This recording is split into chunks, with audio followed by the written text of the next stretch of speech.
Good morning students. व्याकरण के अंतर्गत आज मैं आपको पाठ 5 संज्ञा समझाने जा रही हूँ। बच्चों, संसार में विभिन्न प्रकार के जीव जंतु हैं। प्रकृति ने मनुष्य को अनेक वस्तुएं प्रदान की हैं। मनुष्य ने अपने रहन सहन के लिए अनेक स्थानों को चुना है। इन सभी प्राणियों, वस्तुओं और स्थानों को किसी न किसी नाम से जाना जाता है। मनुष्य और जीव जंतुओं के भाव और दशा को भी नाम से ही जाना जाता है। आइए कुछ उदाहरणों द्वारा इसे समझते हैं। रानी और पूजा पुस्तक पढ़ रही हैं। जलेबी में मिठास है। रवि आगरा जा रहा है। इन वाक्यों में आए रंगीन शब्द किसी न किसी के नाम हैं, जैसे रानी, पूजा, रवि ये प्राणियों के नाम हैं। पुस्तक, जलेबी वस्तुओं के नाम हैं। आगरा स्थान का नाम है। मिठास भाव का नाम है। ये सभी नाम वाले शब्द संज्ञा हैं। इस प्रकार किसी प्राणी, वस्तु, स्थान या भाव के नाम को संज्ञा कहते हैं। संज्ञा के भेद। संज्ञा के 3 भेद होते हैं। पहला व्यक्तिवाचक संज्ञा, दूसरा जातिवाचक संज्ञा और तीसरा भाववाचक संज्ञा। व्यक्तिवाचक संज्ञा किसी विशेष व्यक्ति, स्थान अथवा वस्तु के नाम का बोध कराने वाले शब्द व्यक्तिवाचक संज्ञा कहलाते हैं, जैसे महात्मा गांधी, नरेंद्र मोदी, लाल किला, हिमालय, गंगा, रामायण, गीता आदि। आपकी पुस्तक में कुछ उदाहरण दिए हुए हैं। नरेंद्र मोदी ये विशेष व्यक्ति का नाम है। ताजमहल विशेष स्थान का नाम है। गीता विशेष ग्रंथ का नाम है। तो किसी विशेष व्यक्ति, स्थान अथवा वस्तु के नाम का बोध कराने वाले शब्द व्यक्तिवाचक संज्ञा के अंतर्गत आते हैं। जातिवाचक संज्ञा जिस शब्द से किसी विशेष व्यक्ति, वस्तु या स्थान का नहीं बल्कि किसी भी व्यक्ति, वस्तु या स्थान का बोध होता है उसे जातिवाचक संज्ञा कहते हैं, जैसे गाय, पेड़, नदी, देश, सागर, आकाश, तारे, तितलियाँ, शेर, नगर, गांव इत्यादि। गाय शब्द से किसी विशेष गाय का नहीं बल्कि गाय की संपूर्ण जाति का बोध हो रहा है, इसलिए जातिवाचक संज्ञा के अंतर्गत आएगा। पेड़ शब्द से किसी विशेष पेड़ का नहीं बल्कि सारे पेड़ों का बोध हो रहा है, तो ये भी जातिवाचक संज्ञा के अंतर्गत आएगा। तितली शब्द से किसी विशेष तितली का नहीं बल्कि सारी तितलियों का बोध हो रहा है, तो ये भी जातिवाचक संज्ञा के अंतर्गत आएगा। जातिवाचक संज्ञा के 2 भेद और माने गए हैं। पहला द्रव्यवाचक संज्ञा और दूसरा समूहवाचक संज्ञा। द्रव्यवाचक संज्ञा जिन संज्ञा शब्दों से किसी धातु या अन्य पदार्थ का बोध होता है उन्हें द्रव्यवाचक संज्ञा कहते हैं, जैसे लोहा, चांदी, पीतल, गेहूं, जल आदि। उदाहरण, सुनार सोने से गहने बनवा रहा है। उसके औजार पीतल के बने हैं। यहाँ सोना और पीतल द्रव्य पदार्थ हैं, इनसे कोई चीज़ बनाई जा सकती है, अतः ये द्रव्यवाचक संज्ञाएं हैं। कुम्हार मिट्टी से बर्तन बना रहा है। यहाँ मिट्टी भी द्रव्य पदार्थ है, इसलिए मिट्टी को द्रव्यवाचक संज्ञा के रूप में पहचानेंगे। समूहवाचक संज्ञा जिन संज्ञा शब्दों से समूह अथवा समुदाय का बोध होता है वे समूहवाचक संज्ञा कहलाते हैं।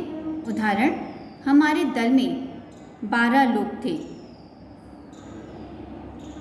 यहाँ पर दल से समूह का बोध हो रहा है, व्यक्तियों के समूह का बोध हो रहा है, इसलिए समूहवाचक संज्ञा के अंतर्गत आएगा। दुर्घटना होते ही सड़क पर भीड़ लग गई। यहाँ पर भीड़ से व्यक्तियों के समूह का बोध हो रहा है, इसलिए भी समूहवाचक संज्ञा के अंतर्गत आएगा।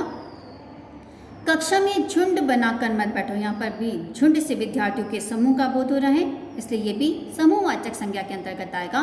भारतीय सेना सबके छक्के छुड़ा सकती है। यहाँ पर भी सेना शब्द से सैनिकों के समूह का बोध हो रहा है, इसलिए भी समूहवाचक संज्ञा के अंतर्गत आएगा। कक्षा, दल, सेना, भीड़, गुच्छा आदि समूहवाचक संज्ञा के अंतर्गत ही आते हैं। भाववाचक संज्ञा जिन शब्दों से किसी व्यक्ति, वस्तु या स्थान के गुण, धर्म, दशा, अवस्था या भाव का बोध हो उन्हें भाववाचक संज्ञा कहते हैं, जैसे आपकी आवाज़ में मिठास है। सफलता आपको ही मिलेगी। हिम्मत से काम लीजिए। बस अहंकार मत कीजिए। आपके गीत से आपको खुशी मिल रही है। फिर सभी का अपनापन मिलेगा।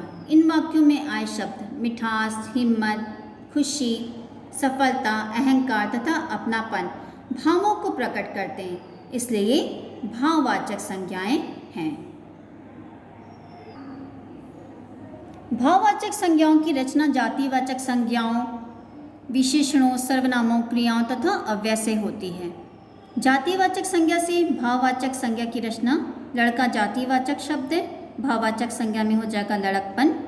बच्चा जातिवाचक संज्ञा है, भाववाचक संज्ञा में हो जाएगा बचपन। मनुष्य का भाववाचक संज्ञा में हो जाएगा मनुष्यता। मित्र जातिवाचक संज्ञा के अंतर्गत आता है, भाववाचक संज्ञा में हो जाएगा मित्रता। शत्रु जातिवाचक संज्ञा के अंतर्गत आता है, भाववाचक संज्ञा में हो जाएगा शत्रुता। शिक्षक जातिवाचक संज्ञा के अंतर्गत आता है, भाववाचक संज्ञा के अंतर्गत हो जाएगा शिक्षा। शिशु का भाववाचक संज्ञा में हो जाएगा शैशव।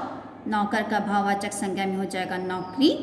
कारीगर का भाववाचक संज्ञा में हो जाएगा कारीगरी। देव जातिवाचक संज्ञा है और भाववाचक संज्ञा में उसका हो जाएगा देवत्व। दानव जातिवाचक संज्ञा है, भाववाचक संज्ञा में जब हम बदलेंगे तो हो जाएगा दानवता। विशेषण से भाववाचक संज्ञा का निर्माण। अच्छा विशेषण के अंतर्गत आता है, भाववाचक संज्ञा के अंतर्गत हो जाएगा अच्छाई। वीर विशेषण का भाववाचक संज्ञा में हो जाएगा वीरता। प्यासा विशेषण का भाववाचक संज्ञा में हो जाएगा प्यास। भूखा विशेषण का भाववाचक संज्ञा में हो जाएगा भूख। गोल विशेषण का भाववाचक संज्ञा में हो जाएगा गोलाई। ऊंचा विशेषण का भाववाचक संज्ञा में हो जाएगा ऊंचाई। गर्म विशेषण का भाववाचक संज्ञा में परिवर्तन करने पर हो जाएगा गर्मी या गर्माहट। बूढ़ा विशेषण का भाववाचक संज्ञा में हो जाएगा बुढ़ापा। विशाल विशेषण का भाववाचक संज्ञा में परिवर्तन करने पर हो जाएगा विशालता। सरल विशेषण का भाववाचक संज्ञा में परिवर्तन करने पर हो जाएगा सरलता। गहरा विशेषण का भाववाचक संज्ञा में परिवर्तन करने पर हो जाएगा गहराई। सर्वनाम से भाववाचक संज्ञा का निर्माण। सर्वनाम अपना का भाववाचक संज्ञा में हो जाएगा अपनापन या अपनत्व। स्व सर्वनाम का भाववाचक संज्ञा में परिवर्तन करने पर हो जाएगा स्वत्व। मम सर्वनाम का भाववाचक संज्ञा में परिवर्तन करने पर हो जाएगा ममत्व। पराया सर्वनाम से भाववाचक संज्ञा में हो जाएगा परायापन। सर्व सर्वनाम से भाववाचक संज्ञा में हो जाएगा सर्वस्व।